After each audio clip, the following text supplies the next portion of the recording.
couldn't read this well to keep the uppies, but I couldn't get past one. You're here, Leo shouted as Callum bounded, out of breath, onto the pitch. Leo looked down at the old boots in his friend's hand. Where did you get those? Did you steal them from a museum? Very funny, Callum shoved his friend lightly, but they're better than nothing.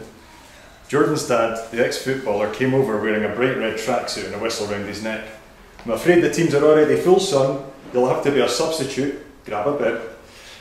Jordan was standing just behind his dad with his chest puffed out and his collar turned up. His clown shoes, Callum.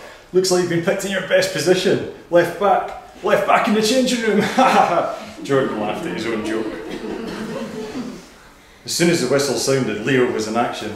Callum watched from the sideline as his friend drove straight towards his marker with the ball. He slowed right down, did a step over with his right, making it look like he was going inside. Then he flicked the ball with his left to the goal line and sprinted forward, leaving his marker to trip over his own confused feet. The small crowd cheered. Leo looked up and squared the ball to Jordan in the middle. Jordan readied himself for a shot like he was on TV. Arms outstretched, he swung his right foot at the ball, but instead kicked the ground hard. My toe! Jordan squealed, hopping on one foot. My baby! Jordan's mum screamed, running onto the pitch with the first aid kit.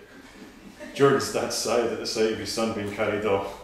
He wiped the sweat from his forehead with the back of his hand and shouted over to the sideline. Callum, you're on. Callum didn't need to be asked twice. His old boots moaned at him with each stride, but he wasn't listening. He finally had the chance to show his schoolmates what he could do. Callum immediately found himself battling for the ball on the halfway line. He played out to Leo in the wing and sprinted up the pitch. As Leo got set to cross, all Callum could hear was the thud, thud, thud of his own boots on the AstroTurf. This is it, he thought, until Leo grunted as he overhit the cross. There was only one thing for it.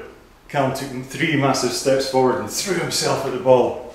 At full stretch, he nodded the ball goalwards. It flew across the diving keeper and hit the back of the net.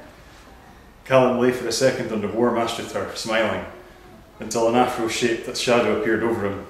I didn't know you could hit the ball. Leo grinned down at Callum with his arm outstretched. Didn't have much choice with a cross like that. Callum laughed, grabbing Leo's hand and pulling himself up. He was already dreaming of his next goal.